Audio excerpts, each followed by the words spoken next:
What's up, mga brads?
Joke lang, joke lang.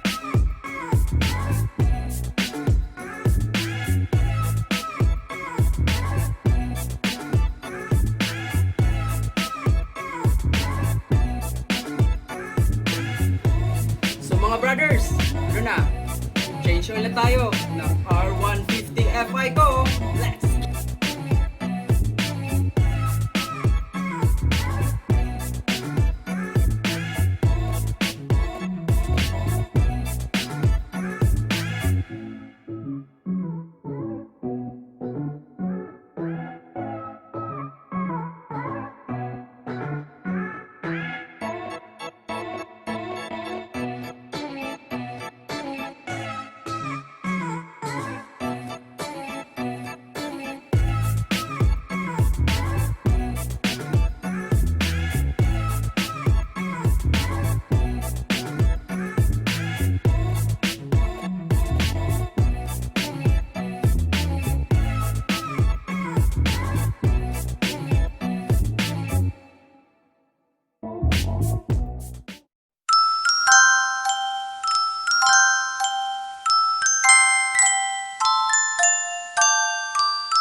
tapos nating mag-drain ng oil mga kabrads, ibabalik natin ang bolt kung saan natin ito kinuha.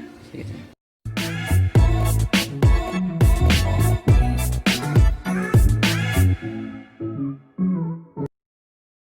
Alam nyo ba na ang agila, joke lang mga kabrads.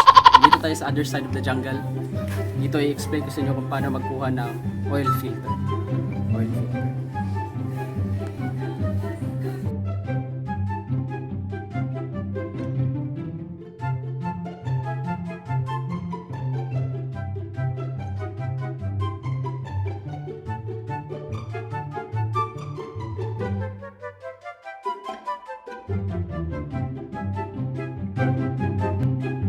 Remember lang guys na dapat yung o-ring na nakalagay dito sa loob ng yung oil filter hindi nadala ng oil filter kasi mahal yan sa genuine parts, mga around 3 million. Joke lang!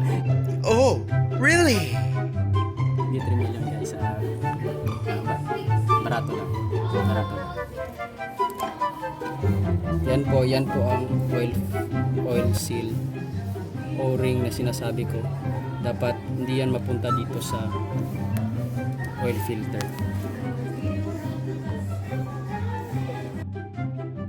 Kung gusto niyo mga kabrads na long lasting yung motor niyo, huwag kayong bumili ng hindi genuine. Genuine talaga mga kabrads. Kita niyo po yan, yung mga serial number pa. Kailangan po Suzuki genuine parts or tinatawag lang SGP. Oh, really?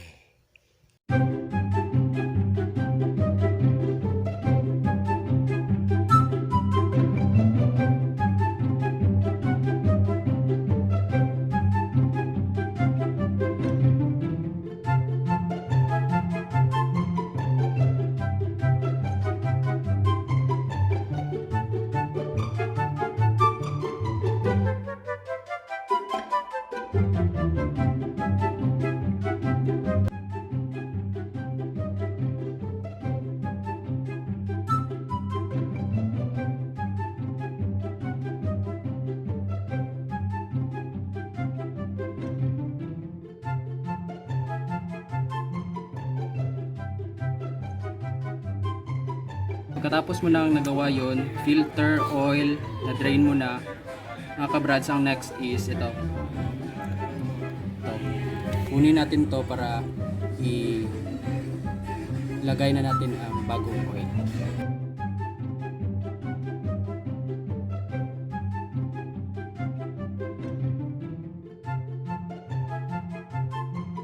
Mga brads, recommended po ng kasa itong Suzuki Genuine Oil API SL SAE 10W40.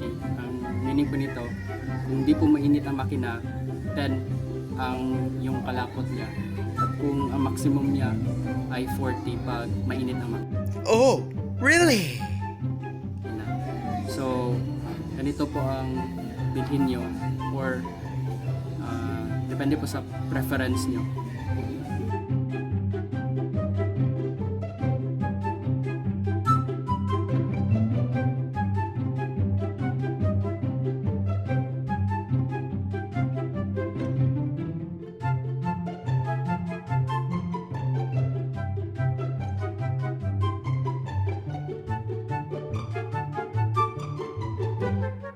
Mga kabrads, tandaan natin na ang capacity po ng oil ng FI na Raider is 1,300. So, nakita niyo dito ml. Pero pag nag-change ka ng oil filter, mag-a-add ka ng 100 ml. So, magiging 1,400 ml. At dapat guys, nakalagay ang motor nyo sa even na lugar para ma-determine nyo talaga ang true indication ng full at ng low.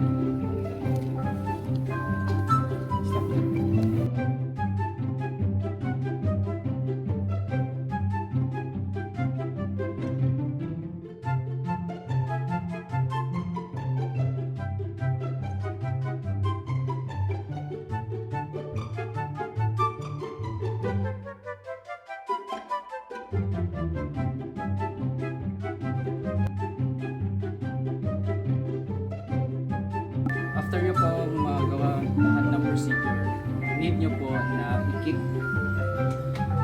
i-kickstart po ang motor nyo para ma-circulate ang oil.